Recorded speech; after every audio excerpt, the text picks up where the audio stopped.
부산 해운대의 한 중산층 가정에서 벌어진 충격적인 가족 갈등이 화제가 되고 있습니다. 70대 전직 교장 출신 시어머니와 30대 며느리 사이에 벌어진 2천만 원을 둘러싼 갈등이 결국 법정까지 가게 되었다고 합니다.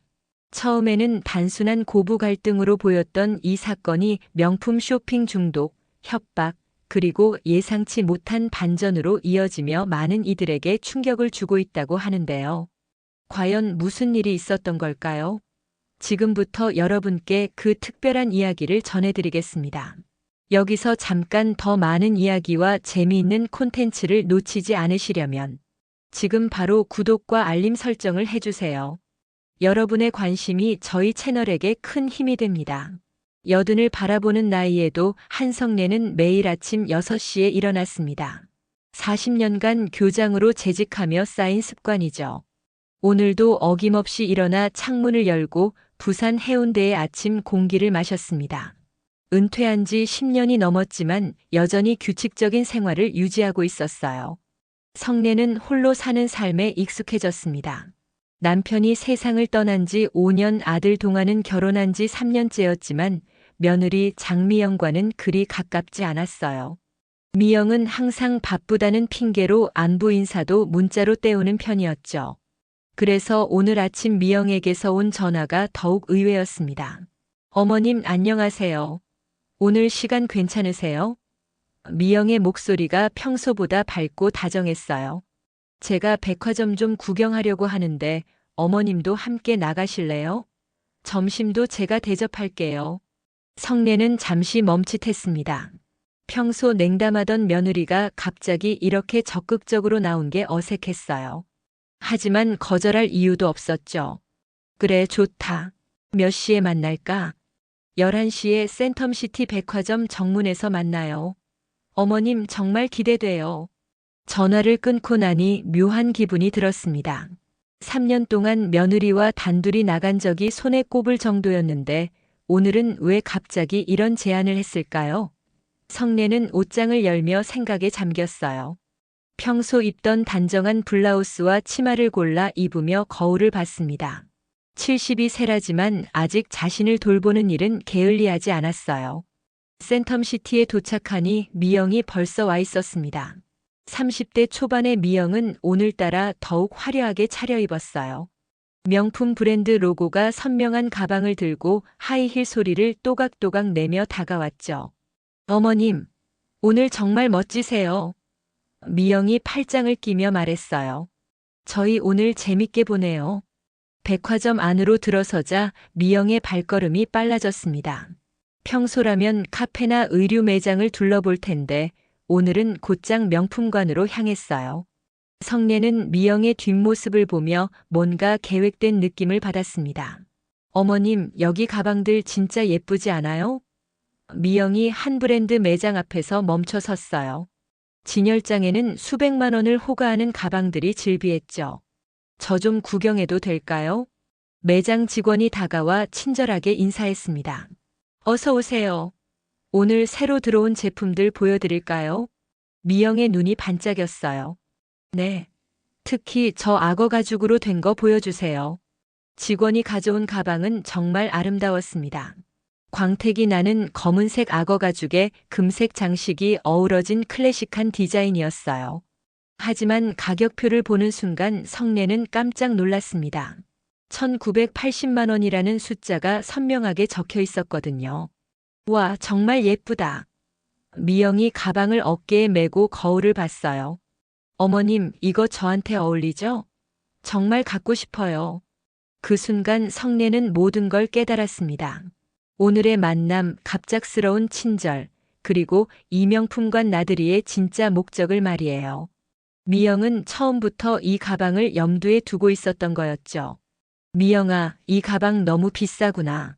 성래가 조심스럽게 말했어요. 2천만 원 가까운 돈이면.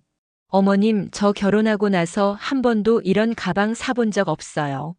미영의 목소리가 조금 변했습니다. 다른 친구들은 다 이런 거 하나씩은 갖고 있는데 저만. 성래는 단호하게 고개를 저었어요. 미안하다, 미영아. 하지만 이런 건 너무 부담스럽구나. 그 순간 미영의 표정이 싸늘하게 변했습니다. 방금까지의 밝은 모습은 온데간데 없고 차가운 시선으로 성내를 바라봤어요. 그렇다면 할 수 없죠. 그날의 점심은 매우 어색했습니다. 미영은 거의 말을 하지 않았고 성내 역시 무거운 마음으로 식사를 마쳤어요. 집으로 돌아가는 길 택시 안에서 성내는 깊은 한숨을 쉬었습니다.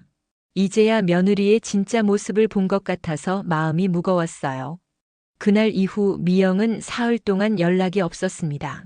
평소에도 자주 연락하지 않았지만 이번엔 아예 안부 문자조차 오지 않았어요. 성내는 며느리의 마음을 이해하려 노력했지만 동시에 실망감도 컸습니다. 결국 먼저 연락을 해봐야겠다는 생각이 들었어요. 미영아, 그동안 잘 지냈니? 성내가 전화를 걸었습니다. 네, 어머님. 미영의 대답은 여전히 차갑고 건조했어요. 별일 없이 지내고 있어요. 그날 일로 기분 상했니? 어머니가 너무 단정적으로 말한 것 같아서. 아니에요, 어머님. 어머님 말씀이 맞죠. 미영이 쏘아붙이듯 말했습니다. 저 같은 사람이 그런 걸 바라는 게 잘못이었어요. 전화를 끊고 나니 성내는 더욱 답답했습니다. 며느리의 마음을 달래려 했지만 오히려 더 벽을 쌓는 느낌이었어요. 이런 상황이 계속되면 아들 동아도 힘들어할 텐데 걱정이 앞섰죠. 일주일 후 성내는 뜻밖의 방문객을 맞았습니다. 오후 2시쯤 초인종이 울렸는데 문을 열어보니 미영이 서 있었어요. 하지만 지난번과는 완전히 다른 모습이었습니다. 눈이 빨갛게 부어있고 화장도 번져 있었죠. 어머님, 미영이 흐느끼며 말했어요. 죄송해요, 갑자기 찾아와서. 어머, 미영아. 무슨 일이야? 어서 들어와. 성내가 놀라서 미영을 안으로 모셨습니다. 거실 소파에 앉은 미영은 한참 동안 울음을 멈추지 못했어요. 성내가 물 한 잔을 가져다 주며 기다렸죠. 드디어 미영이 입을 열었습니다. 어머님, 정말 큰일 났어요. 미영의 목소리가 떨렸습니다. 카드값이 2천만 원이 넘었어요. 성내는 깜짝 놀랐어요. 뭐라고? 2천만 원? 네. 작년부터 조금씩 쌓인 건데 이번 달에 명세서를 받아보니 미영이 가방에서 카드 명세서를 꺼냈습니다. 동아 오빠한테는 아직 말 못했어요. 어떻게 말해야 할지. 성내가 명세서를 받아봤습니다. 정말로 2,200만 원이라는 숫자가 적혀 있었어요. 내역을 자세히 보니 대부분이 의류, 화장품, 액세서리 구매였죠. 그 중에서도 백화점 명품 매장에서의 결제가 상당 부분을 차지했습니다. 미영아, 이게 어떻게 된 거니? 성내의 목소리가 엄숙해졌어요. 2천만 원이면 작은 돈이 아니잖아. 저도 몰랐어요, 어머님. 조금씩 사다 보니 이렇게 됐어요. 미영이 다시 울기 시작했습니다.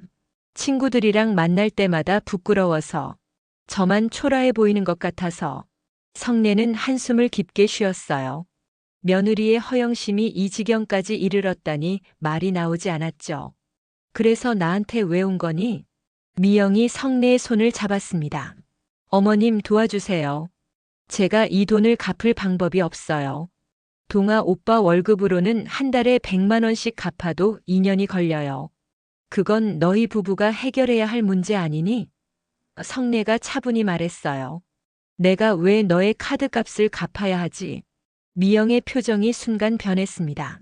지금까지의 애원하는 모습에서 급격히 날카로워졌어요. 어머님, 저희가 이혼하면 좋으세요? 뭐라고? 이 문제 때문에 동아 오빠랑 매일 싸워요. 이대로 가면 정말 이혼할 거예요. 미영의 목소리가 점점 높아졌습니다. 그때 되면 어머님도 좋지 않으실 텐데요. 성내는 미영의 변한 모습에 당황했어요.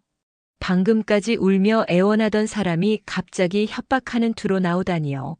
미영아, 지금 뭘 하는 거니? 저 진짜 갈 데가 없어요, 어머님. 미영이 다시 울음을 터뜨렸습니다. 부모님께도 말 못해요. 그분들이 얼마나 실망하실지. 어머님만이 저를 도와주실 수 있어요. 성내는 복잡한 마음이었어요. 며느리가 정말 힘들어하는 것도 사실이고 아들의 결혼 생활이 파탄나는 것도 원하지 않았죠. 하지만 2천만 원이라는 돈은 결코 작은 액수가 아니었습니다. 미영아, 내가 당장 답을 줄 수는 없구나. 성례가 신중하게 말했어요. 생각해 볼 시간이 필요해. 미영이 갑자기 벌떡 일어났습니다.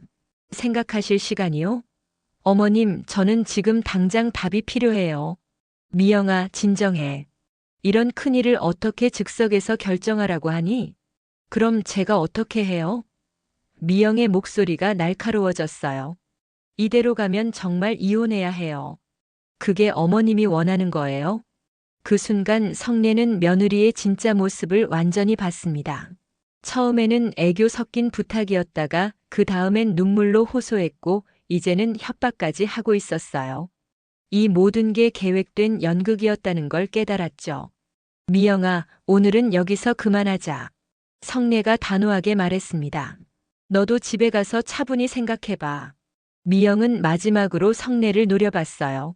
어머님 후회하실 거예요. 그리고는 문을 쾅 닫고 나갔습니다. 홀로 남은 성례는 깊은 생각에 잠겼어요. 이 상황을 어떻게 헤쳐나가야 할지, 아들에게는 뭐라고 말해야 할지 막막했습니다.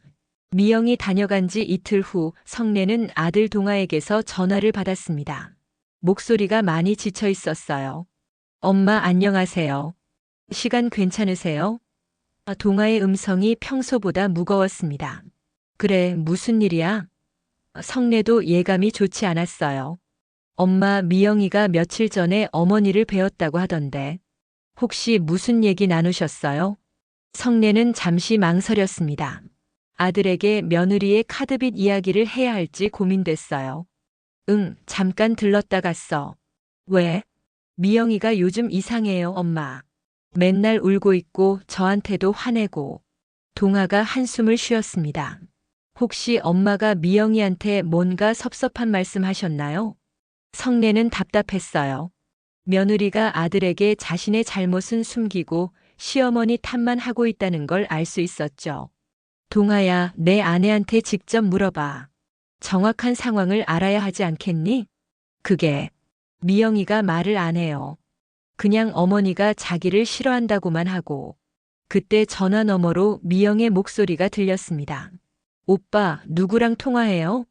어머니랑 통화 중이야. 끊어요. 지금 당장. 미영의 목소리가 날카로웠어요. 미영아, 왜 그래? 어머니가 저 싫어하시는 거 모르세요? 이제 통화도 하지 마세요. 동아가 당황한 목소리로 말했습니다. 엄마, 죄송해요. 나중에 다시 전화 드릴게요. 전화가 끊어지고 나니 성례는 더욱 답답했어요. 며느리가 아들을 완전히 조종하고 있다는 게 느껴졌죠. 그런데 그날 저녁 뜻밖의 미영이 혼자 다시 왔습니다. 이번에는 눈물 대신 단단히 결심한 표정이었어요. 어머님, 마지막으로 한 번만 더 부탁드려요. 미영이 거실에 앉으며 말했습니다. 정말 마지막이에요. 미영아, 이미 내 답은 정했어. 성례가 단호하게 말했어요. 그 돈은 너희 부부가 해결해야 할 문제야. 미영의 얼굴이 일그러졌습니다. 그럼 정말 이혼할 거예요. 그건 너의 선택이지 내가 강요하는 게 아니야. 어머님. 미영이 소리를 질렀어요. 어머님이 저를 도와주지 않으면 동아 오빠도 힘들어져요. 그래도 괜찮으세요? 성례는 냉정하게 대답했습니다. 동아가 힘든 건 내가 그렇게 만든 거야. 내 탓으로 돌리지 마. 그 순간 미영이 갑자기 울음을 터뜨리며 바닥에 주저앉았어요. 어머님, 제발요. 저 정말 죽을 것 같아요. 미영아, 일어나. 이런 식으로 하는 건 소용없어. 아니에요. 어머님이 도와주셔야 해요. 미영이 성례의 치마를 붙잡았습니다. 어머님 통장에 돈이 얼마나 많은지 알아요. 2천만 원 정도는 그냥 쓸 수 있잖아요. 성례는 깜짝 놀랐어요. 넌 어떻게 내 통장 잔고를 알아? 미영이 순간 당황했지만 곧 태연하게 말했습니다. 동아 오빠한테 들었어요. 어머님이 교장하시면서 모은 돈이 많다고. 동아가 그런 말을 했다고. 어쨌든 어머님한테는 큰 돈이 아니잖아요. 미영의 목소리가 점점 커졌어요. 저한테는 목숨 같은 돈인데. 성례는 더 이상 참을 수 없었습니다. 미영아, 지금 당장 나가. 더 이상 이런 식으로 굴면 안 돼. 싫어요. 어머님이 답해 주실 때까지 안 나가요. 미영이 바닥에 주저앉아 떼를 쓰기 시작했어요. 마치 어린아이가 장난감을 사달라고 우는 것 같았죠. 성례는 이런 며느리의 모습에 경악했습니다. 미영아, 정신 차려. 넌 이제 30이 넘은 어른이야. 어른이면 뭐해요? 돈 없으면 개새끼 취급받는 세상인데. 미영이 막말을 쏟아냈어요. 어머님은 돈 많아서 좋겠네요.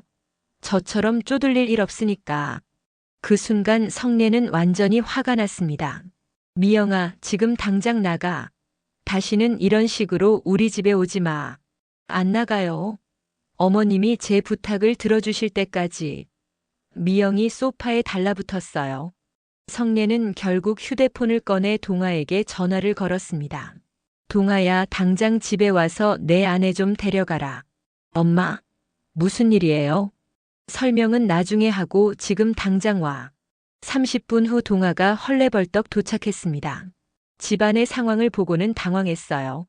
미영은 여전히 소파에서 울고 있었고 성례는 냉혹한 표정으로 서 있었죠. 미영아, 뭐 하는 거야? 동아가 아내에게 다가갔어요. 오빠, 어머니가 저를 괴롭혀요. 미영이 동아에게 매달렸습니다. 제가 간절히 부탁하는데 아예 들어주려고도 안 해요. 동아는 영문을 모르겠다는 표정이었어요. 엄마, 도대체 무슨 일이에요? 성례가 차분히 말했습니다. 동아야, 내 아내가 나한테 2천만 원을 달라고 하는구나. 카드 빚을 갚으려고. 동아의 얼굴이 하얗게 변했어요. 2천만 원? 미영아, 그게 정말이야? 미영이 동아를 노려봤습니다. 오빠도 어머니 편들 거예요? 저만 나쁜 사람 만들 거예요? 아니야, 그게 아니라. 2천만 원이라니. 그럼 오빠가 갚아요. 어머니가 안 도와주시면 오빠가 해결해야죠. 미영이 히스테리를 부렸어요. 동아는 머리를 감췄습니다. 자신의 월급으로는 도저히 감당할 수 없는 금액이었거든요. 그리고 아내가 이렇게 큰 빚을 혼자 만들었다는 사실에 충격받았어요. 미영아, 우리 집에 가서 천천히 얘기하자. 동아가 아내의 팔을 잡았습니다. 싫어요. 어머니가 대답해 주실 때까지 안 가요. 성례가 최후 통첩을 했어요. 미영아, 지금 당장 나가지 않으면 경찰을 부를 거야. 그제야 미영이 일어났습니다. 하지만 나가면서 독한 말을 내뱉었어요. 어머님 후회하실 거예요. 정말로. 미영이 동아와 함께 집을 나간 후 성례는 밤새 잠을 이루지 못했습니다. 며느리의 마지막 말이 계속 머릿속을 맴돌았어요. 후회하실 거예요 라는 그 말이 단순한 화풀이가 아닌 것 같아서 불안했죠.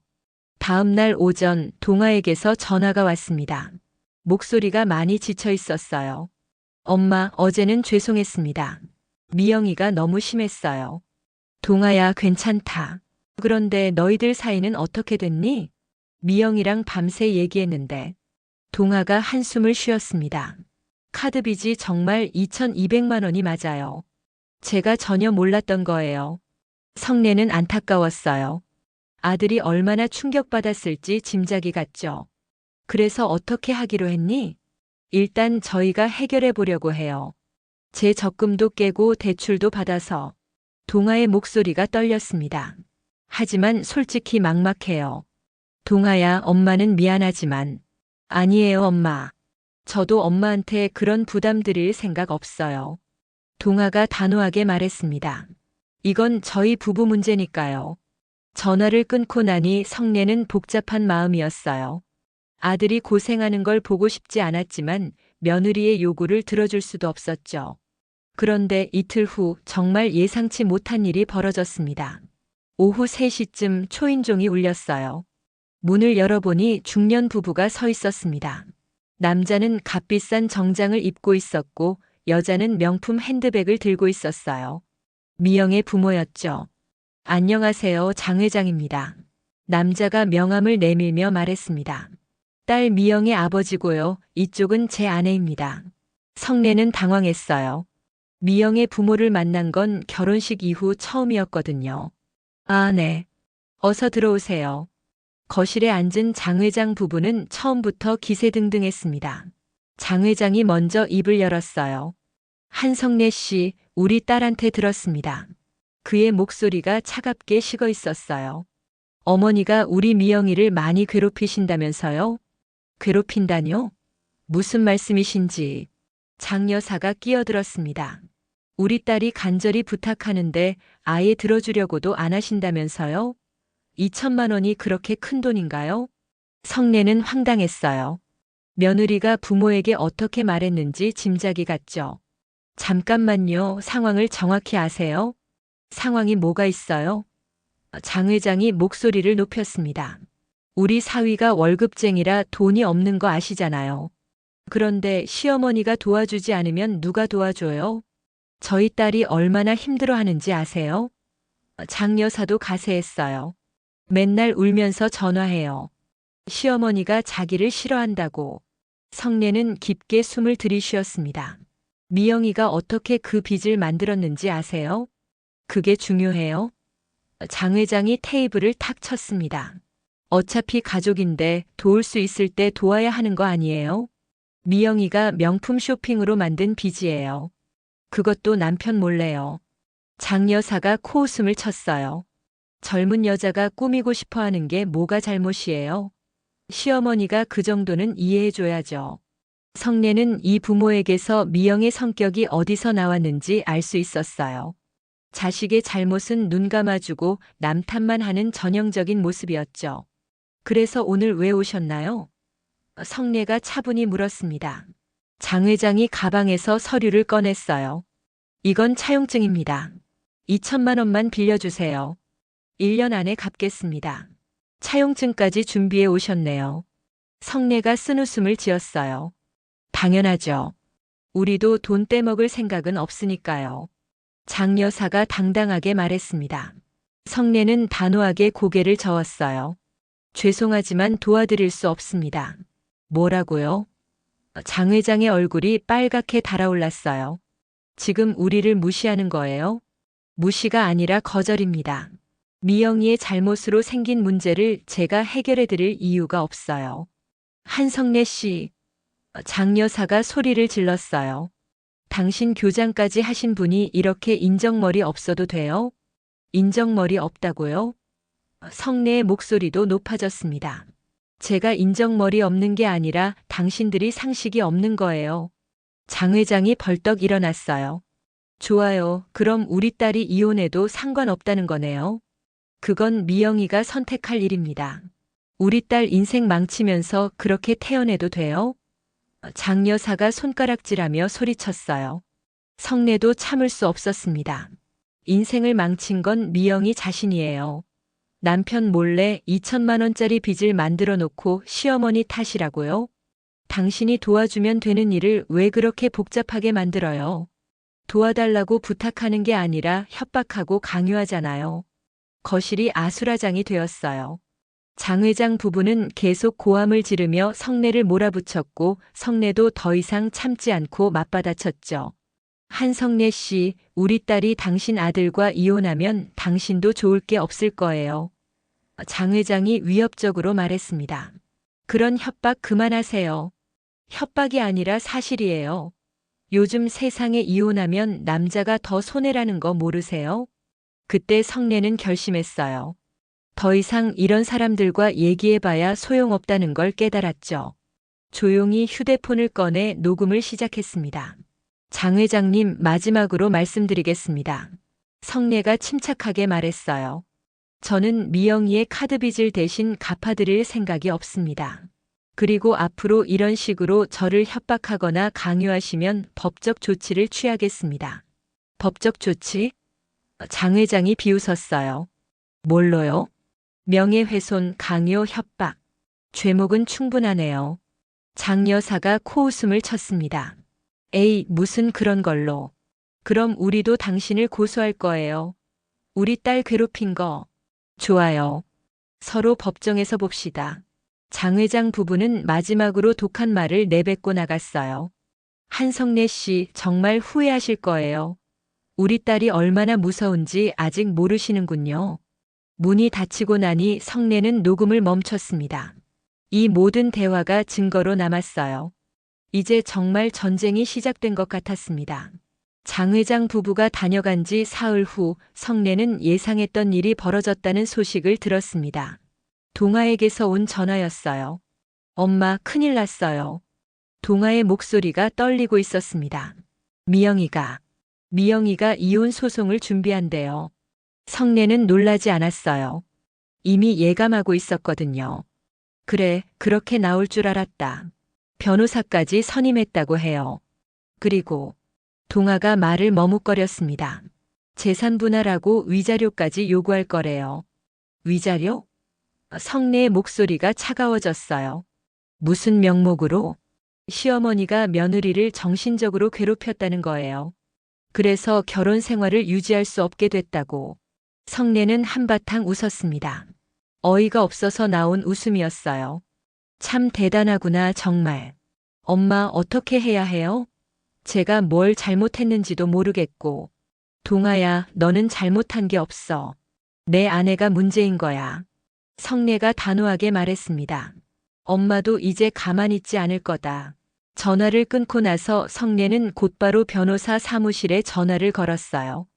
교장 시절 알고 지내던 김 변호사였죠. 김 변호사님, 저 한성례입니다. 급한 일이 생겨서 상담 좀 받고 싶은데요. 아, 한 선생님. 오랜만이시네요. 무슨 일이신가요?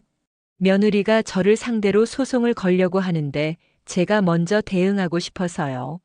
이틀 후 성례는 김 변호사 사무실에 앉아 있었습니다.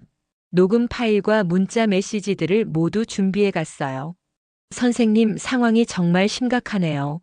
김 변호사가 자료들을 검토한 후 말했습니다. 며느리 측에서 먼저 공격해올 가능성이 높아 보이는데요. 그래서 제가 먼저 손을 쓰고 싶어요. 김 변호사가 녹음 파일을 다시 들어봤어요. 이 녹음 내용만으로도 충분히 대응할 수 있겠네요. 협박과 강요의 증거가 명확합니다. 어떤 방법이 가장 좋을까요? 명예훼손과 협박, 그리고 사기 미수로 맞고소하는 게 좋겠어요. 김 변호사가 설명했습니다. 며느리가 거짓말로 돈을 요구한 것도 사기에 해당할 수 있고요. 성례는 결심했어요. 그렇게 진행해 주세요. 한편 미영은 자신의 변호사와 함께 작전을 짜고 있었습니다. 강남의 한 법무법인 사무실에서였어요. 장부인 승산이 있습니다. 미영의 변호사가 자신 있게 말했어요. 시어머니의 정신적 학대가 명확하니까요. 정말요? 미영의 눈이 반짝였습니다. 네, 요즘 시대의 시어머니가 며느리를 괴롭히는 건 명백한 가정폭력이에요. 위자료 3천만 원은 받을 수 있을 거예요. 미영이 기뻐했어요. 그럼 제 카드빚도 해결되고 돈도 더 받을 수 있다는 거네요. 물론입니다. 그리고 재산 분할도 최대한 유리하게 받아낼 거예요. 미영은 이미 승리를 확신하고 있었어요. 돈 문제도 해결되고 시어머니에게 복수도 할 수 있다니 일석이조였죠.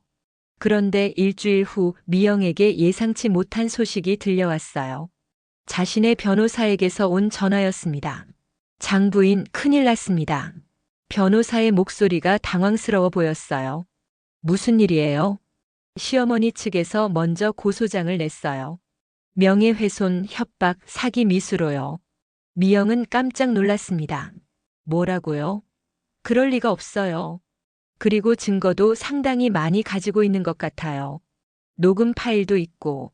녹음 파일이요? 네, 부모님과 함께 협박한 내용이 다 녹음되어 있어요.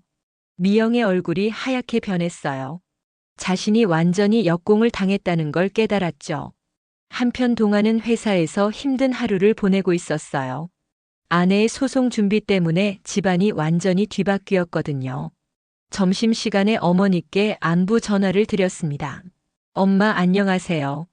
어떻게 지내세요? 동아야, 엄마는 괜찮다. 너는 어떠니? 솔직히 힘들어요, 엄마. 미영이가 계속 화내고 집안 분위기가 너무 험악해요. 성례는 안타까웠어요. 아들이 고생하는 모습을 보니 마음이 아팠죠. 동아야, 엄마가 미영이를 고소했다는 거 알고 있니? 네, 들었어요. 엄마가 그럴 수밖에 없었다는 것도 이해해요. 미안하다, 아들아. 엄마 때문에 너까지 힘들게 해서. 아니에요, 엄마. 저도 이제 미영이의 진짜 모습을 알겠어요. 동아의 목소리가 쓸쓸했습니다. 결혼할 때는 이럴 줄 몰랐는데. 동아야, 어떤 결정을 내리든 엄마는 너를 지지할 거야. 고마워요, 엄마. 그날 저녁 미영은 집에 돌아와서 동아에게 화풀이를 했어요. 오빤 정말 최악이에요. 미영이 소리를 질렀습니다. 어머니가 저를 고소했는데 가만히 있을 거예요? 미영아, 엄마도 할 말이 있으시니까 그러신 거야. 할 말이요? 저를 협박범 만든 게 할 말이에요? 동아는 지쳤어요. 미영아, 우리 이제 그만하자. 이렇게 사는 게 무슨 의미가 있어? 그럼 오빠도 져버릴 거예요? 미영이 눈물을 흘렸습니다. 다들 저만 나쁜 사람 만드네요. 하지만 이번에는 동아도 단호했어요. 미영아, 우리 각자 시간을 가지자. 지금은 서로에게 너무 상처만 주고 있어. 미영은 동아마저 자신의 편이 아니라는 걸 깨달았어요. 이제 정말로 혼자가 된 기분이었죠. 하지만 포기할 생각은 없었습니다.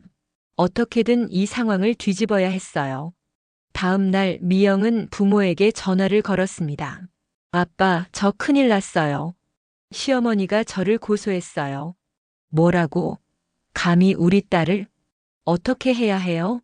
정말 무서워요. 장 회장의 목소리가 차갑게 변했어요. 미영아, 걱정하지 마. 아빠가 해결해 줄게. 그 늙은 여자가 우리 딸을 우습게 보나 보구나. 전쟁은 이제 본격적으로 시작됐습니다. 양쪽 모두 물러설 생각이 없었어요. 법정 출석일이 다가오면서 성내는 차분히 준비했습니다. 김 변호사와 함께 증거를 정리하고 증언 내용을 점검했어요. 반면 미영 측은 갈수록 초조해하고 있었죠. 장 부인, 솔직히 말씀드리면 상황이 좋지 않습니다. 미영의 변호사가 걱정스러운 표정으로 말했어요. 상대방이 가진 증거가 너무 확실해요. 그럼 어떻게 해야 해요? 미영이 불안해했습니다. 최대한 감정에 호소하는 수밖에 없겠어요. 며느리로서 받은 상처를 강조하고 미영은 마지막 희망을 걸었어요. 자신의 연기력을 믿고 있었거든요. 첫 번째 법정 심리가 열린 날 법정에는 양쪽 가족들이 모두 모였습니다. 성례는 단정한 검은색 정장을 입고 차분하게 앉아 있었어요. 반대편에는 미영이 눈물로 범벅된 얼굴로 앉아 있었죠. 그럼 원고 측 증인부터 들어보겠습니다. 판사가 말했습니다. 성례가 증인석에 섰어요. 김 변호사가 질문을 시작했습니다. 증인께서는 피고와 어떤 관계입니까? 저는 피고 장미영의 시어머니입니다. 피고가 증인에게 어떤 요구를 했는지 설명해 주시겠습니까? 성례는 차분하게 답했어요. 피고는 제게 2,200만 원의 카드 빚을 대신 갚아달라고 요구했습니다. 처음에는 애원하는 식으로 부탁했지만 제가 거절하자 협박으로 바뀌었어요. 구체적으로 어떤 협박을 받으셨나요? 이혼할 거다, 어머님 탓이다라고 하면서 저를 압박했습니다. 그리고 후회하실 거다라고 위협했어요. 미영의 변호사가 반대 신문에 나섰습니다. 증인께서는 며느리에게 냉대하지 않으셨나요? 냉대한 적 없습니다. 오히려 며느리가 저를 이용하려 했을 뿐이에요. 그럼 2천만 원 정도는 충분히 도와줄 수 있는 형편 아니었나요? 성례의 눈빛이 날카로워졌어요. 제 재산이 많든 적든 며느리의 사치로 만든 빚을 제가 갚을 의무는 없습니다. 그 다음 녹음 파일이 재생됐어요. 장 회장 부부가 성례를 협박하는 내용이 법정에 울려 퍼졌죠. 우리 딸 인생 망치면서 그렇게 태어내도 돼요? 당신이 도와주면 되는 일을 왜 그렇게 복잡하게 만들어요? 우리 딸이 당신 아들과 이혼하면 당신도 좋을 게 없을 거예요. 법정이 조용해졌어요. 녹음 내용이 너무나 명확했기 때문이죠. 이제 미영이 증인석에 섰습니다. 눈물을 글썽이며 말을 시작했어요. 저는 정말 힘들었어요. 미영이 흐느끼기 시작했습니다. 시어머니께서 저를 아예 며느리로 인정해주지 않으셨어요. 구체적으로 어떤 일이 있었나요? 자신의 변호사가 물었습니다. 명품백 하나 사고 싶다고 했을 뿐인데 저를 사치스럽다고 혼내셨어요. 그리고 제가 도움을 요청했을 때도 아예 들어주려고 하지 않으셨어요. 그래서 얼마나 정신적 고통을 받으셨나요? 매일 울었어요.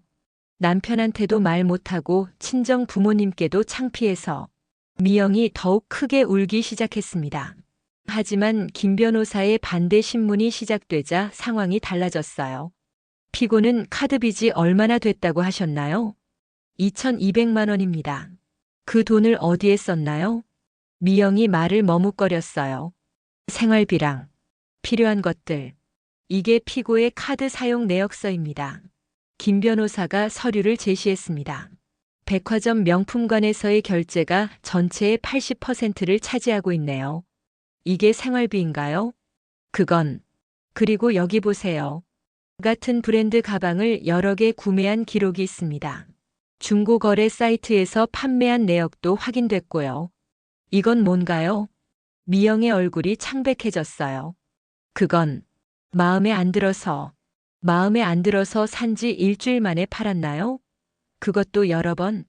법정이 술렁거렸어요. 미영이 가방을 사서 바로 되팔아 현금을 만들었다는 게 드러났거든요. 피고는 시어머니에게 돈을 요구할 때 어떻게 말했나요? 도와달라고 부탁했어요. 정말 그뿐인가요? 김 변호사가 또 다른 녹음 파일을 준비했습니다. 이걸 들어보시겠어요? 미영이 성내를 협박하는 음성이 나왔어요. 어머님이 저를 도와주지 않으면 동아 오빠도 힘들어져요. 그래도 괜찮으세요? 어머님 통장에 돈이 얼마나 많은지 알아요. 2천만 원 정도는 그냥 쓸 수 있잖아요. 정말 이혼할 거예요. 다 어머님 탓이에요. 미영은 더 이상 변명할 수 없었어요. 자신의 목소리가 너무나 명확하게 들렸거든요. 피고는 이것도 단순한 부탁이라고 생각하시나요? 미영이 고개를 숙였어요. 더 이상 연기할 수도 없었죠. 마지막으로 동아가 증인으로 나섰습니다. 그의 증언이 가장 결정적이었어요. 증인은 피고의 남편이시죠? 네, 맞습니다. 아내의 카드 빚에 대해 알고 계셨나요? 아니요, 전혀 몰랐습니다. 동아의 목소리가 쓸쓸했어요. 결혼 3년 동안 아내가 그렇게 큰 빚을 만들고 있는 줄 몰랐어요. 그럼 아내가 어머니께 돈을 요구한 것에 대해서는 어떻게 생각하시나요? 동아가 깊게 숨을 쉬었어요. 저도 처음에는 어머니께서 너무 매정하다고 생각했어요. 하지만 이제는 아내가 잘못했다고 생각합니다. 왜 그렇게 생각하시나요? 결혼할 때 아내는 검소하고 착한 사람이라고 생각했어요. 하지만 지금 보니 동아가 말을 멈췄다가 다시 이어갔습니다. 아내는 돈에만 관심이 있었던 것 같아요. 저나 어머니는 그냥 이용 대상이었던 거죠. 미영이 법정에서 흐느꼈지만 이미 승부는 결정된 상태였어요. 판사가 마지막으로 말했습니다. 오늘 심리를 통해 사실관계가 명확히 드러났습니다. 일주일 후 판결을 선고하겠습니다. 법정을 나오면서 성내는 후련했어요. 드디어 진실이 밝혀졌기 때문이죠. 반면 미영은 부모와 함께 초라한 모습으로 법정을 떠났습니다. 판결일이 다가오자 성내는 의외로 차분했습니다. 이미 결과를 예상하고 있었거든요. 반면 미영 측은 마지막까지 뭔가 반전을 기대하고 있었어요. 어머님, 오늘 판결 어떻게 나올까요? 동아가 법원 앞에서 어머니에게 물었습니다. 걱정하지 마, 동아야. 진실은 이기게 되어 있어. 성내가 아들의 어깨를 토닥였어요. 법정에 들어서니 미영과 장 회장 부부가 이미 와 있었습니다. 미영은 오늘도 눈물 범벅이었고 부모들은 불안한 표정이었어요. 그럼 판결을 선고하겠습니다. 판사의 목소리가 법정에 울려 퍼졌어요. 모든 사람들이 숨을 죽이고 들었죠. 먼저 피고 장미영의 위자료 및 재산분할 청구권에 대해 말씀드리겠습니다. 판사가 서류를 넘기며 말했습니다. 피고가 주장하는 시어머니의 정신적 학대는 인정되지 않습니다. 미영의 얼굴이 하얗게 변했어요. 오히려 피고가 원고에게 금전적 요구를 하면서 협박과 강요를 한 사실이 명확히 드러났습니다. 따라서 피고의 위자료 청구 및 재산분할 청구를 모두 기각합니다. 장 회장 부부가 서로를 바라봤어요. 예상과 완전히 다른 결과였거든요. 다음으로 원고 한성래의 명예훼손, 협박, 사기 미수 고발 건에 대해 말씀드리겠습니다. 성내는 조용히 앉아서 들었어요. 녹음된 증거와 증인들의 증언을 종합한 결과 피고 장미영과 그 부모인 장 회장 부부가 원고를 협박하고 강요한 사실이 명백히 인정됩니다. 따라서 피고 장미영에게 벌금 500만 원을 선고하며 장 회장 부부에게는 각각 벌금 300만 원을 선고합니다. 미영이 그 자리에서 주저앉았어요. 벌금은 둘째치고 자신이 완전히 패배했다는 사실이 충격이었죠. 또한 피고들은 원고에게 정신적 피해에 대한 손해배상금 1천만 원을 지급하라고 명령합니다. 장 회장이 벌떡 일어났어요. 판사님, 이건 너무 과한 것 아닙니까? 정숙하십시오. 판결에 불복하시면 항소하시기 바랍니다. 그리고 피고 장미영은 앞으로 원고 한성래에게 어떤 형태의 접촉도 금지하며 이를 위반할 시 추가적인 법적 조치가 있을 것임을 알려드립니다. 판결이 끝나고 법정을 나오는 길 성래는 속이 시원했어요. 드디어 정의가 실현된 기분이었죠. 엄마 정말 수고 많으셨어요.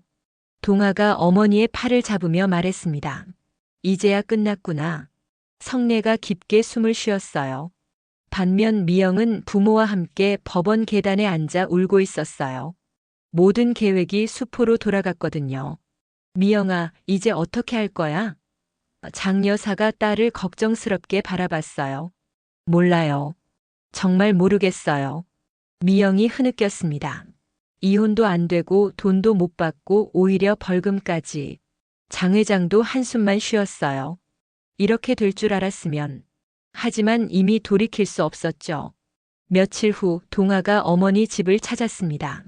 얼굴이 많이 수척해져 있었어요. 엄마, 저 결정했어요. 무슨 결정? 미영이랑 이혼하기로 했어요. 동아가 조용히 말했습니다.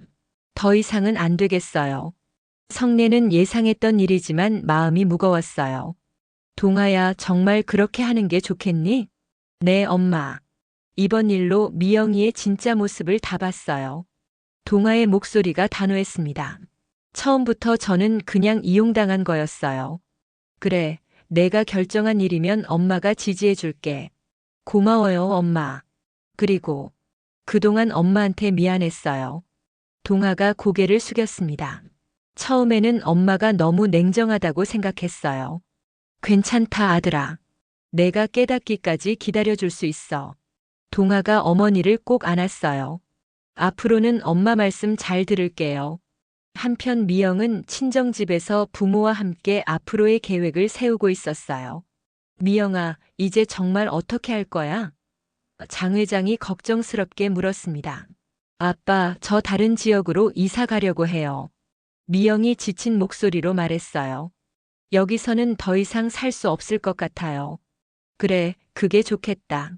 새로 시작하는 거야. 하지만 미영의 마음속에는 여전히 원망이 가득했어요. 자신이 이렇게 된 건 모두 시어머니 탓이라고 생각했거든요. 일주일 후 미영은 정말로 부산을 떠났습니다. 어디로 갔는지는 아무도 모르게 조용히 사라졌어요. 동아는 이혼 서류를 받고 나서 홀가분해했죠. 엄마, 이제 정말 끝났네요. 동아가 어머니에게 말했습니다. 그래, 이제 새로 시작하는 거야. 성래는 창밖을 바라보며 생각했어요. 힘든 시간이었지만 결국 진실이 승리했다는 사실에 만족했죠. 그리고 아들이 다시 제자리로 돌아온 것도 기뻤고요.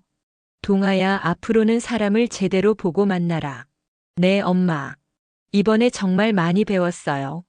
법정에서의 승리는 단순히 소송에서 이긴 것 이상의 의미가 있었어요. 성래에게는 자신의 품격과 원칙을 지켜낸 승리였고, 동아에게는 진짜 사랑이 무엇인지 깨닫게 해준 교훈이었죠. 그날 밤 성래는 오랜만에 편안한 잠을 잤습니다. 더 이상 며느리의 협박을 걱정할 필요가 없었거든요. 판결이 끝난 지 한 달이 지나자 성래의 일상은 다시 평온을 되찾았습니다. 아침마다 6시에 일어나 창문을 열고 부산 해운대의 바닷바람을 마시는 것도 예전과 같았어요.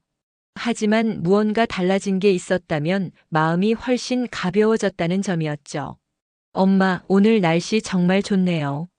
동아가 주말마다 어머니를 찾아와 함께 시간을 보내고 있었어요. 이혼 후 아들은 오히려 더 자주 안부를 물었고 전화도 자주 했습니다. 그러게 오늘 같은 날에는 나가서 바람이라도 쐬면 좋겠구나. 성례가 웃으며 말했어요. 그럼 저랑 같이 해운대 백사장 걸어요. 오랜만에 어머니랑 단둘이 산책하고 싶어요. 성례는 아들의 제안이 반가웠어요.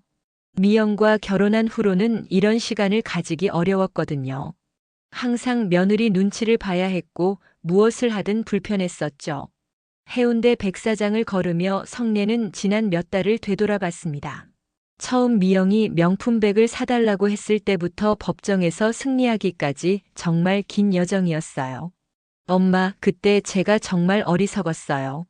동아가 갑자기 말을 꺼냈습니다. 미영이 말만 믿고 엄마를 오해했었잖아요. 괜찮다, 동아야. 내가 아내를 믿고 싶었던 마음 이해해. 하지만 엄마한테 상처 드린 건 변하지 않아요. 동아의 목소리가 미안함으로 가득했어요. 미영이가 엄마를 어떻게 생각하는지 제가 진작 알았어야 했는데. 성례는 아들의 어깨를 토닥였습니다. 동아야, 사람은 누구나 실수하는 거야. 중요한 건 깨닫는 거고 너는 이제 깨달았잖아. 그래도 제가 너무 늦게 깨달은 것 같아요. 늦었다고 생각하지 마. 지금이라도 알게 된 게 다행이야. 둘은 조용히 파도 소리를 들으며 걸었어요. 오랜만에 느끼는 평화로운 시간이었죠. 엄마, 솔직히 말씀드리면 처음에는 미영이가 불쌍하다고 생각했어요. 동아가 털어놨습니다. 카드비 때문에 고생하고 친구들 앞에서 초라해하는 모습을 보니까. 그래, 그런 마음 가질 수 있어. 하지만 이제는 알겠어요. 미영이는 진짜 사랑이 뭔지 몰랐던 것 같아요. 동아가 한숨을 쉬었습니다. 저나 엄마를 사람으로 본 게 아니라 그냥 돈을 주는 존재로만 본 거죠. 성례는 아들이 성숙해졌다는 걸 느낄 수 있었어요. 이번 일을 통해 진정한 사랑과 가짜 사랑을 구별할 줄 알게 됐거든요. 동아야, 앞으로 또 좋은 사람 만날 거야. 엄마, 저는 당분간 혼자 살려고 해요. 동아가 미소 지으며 말했습니다. 이번에 정말 많이 배웠거든요. 사람을 제대로 알아보는 법을요. 그래, 급할 거 없어. 천천히 해. 해가 저물어갈 무렵 둘은 근처 식당에서 저녁을 먹기로 했어요. 성례가 좋아하는 작은 갈비찜 집이었죠. 어머님, 오랜만이세요. 식당 사장이 반갑게 인사했습니다. 아드님과 함께 오셨네요. 갈비찜 특별히 잘 끓여드릴게요. 고마워요, 사장님. 둘이 앉아서 음식을 기다리는 동안 동아가 문득 물었어요. 엄마, 그때 미영이 요구를 들어주셨다면 어땠을까요? 성례는 잠시 생각해 봤습니다. 아마 끝이 없었을 거야. 2천만 원을 주면 또 다른 요구가 나왔을 거고 그 다음에는 더 큰 요구가. 맞아요. 미영이는 만족이라는 걸 모르는 사람이었어요. 사람은 자신이 가진 걸로 만족할 줄 알아야 해. 남의 것만 부러워하면 평생 불행하게 살게 되거든. 갈비찜이 나오자 둘은 맛있게 식사를 시작했어요. 오랜만에 어머니와 아들이 편안하게 대화하며 먹는 식사였죠. 엄마, 이 갈비찜 정말 맛있네요. 동아가 엄지손가락을 들어 보였어요. 그렇지? 이 집은 사장님이 정말 정성껏 해주셔서 내가 자주 와. 앞으로 제가 더 자주 모시고 와야겠어요. 좋지, 언제든 환영이야. 식사를 마치고 집으로 돌아가는 길 성례는 마음이 따뜻했어요. 아들과 이렇게 편안하게 시간을 보낸 지가 정말 오래됐거든요. 동아야, 엄마가 하나만 부탁할게. 네, 뭐든지 말씀하세요. 다음번에 누군가를 만나게 되면 그 사람의 마음을 잘 봐. 겉모습이나 말에 속지 말고. 네, 엄마. 꼭 기억할게요.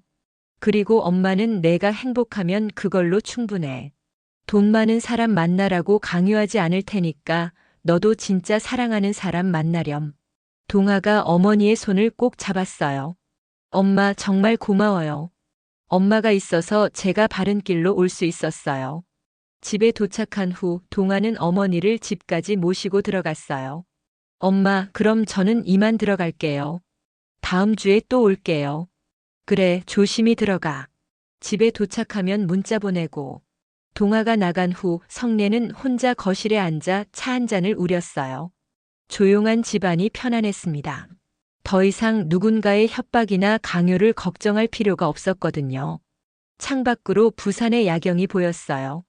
반짝이는 불빛들이 아름다웠죠. 성례는 컵을 들고 창가에 서서 밤하늘을 바라봤습니다.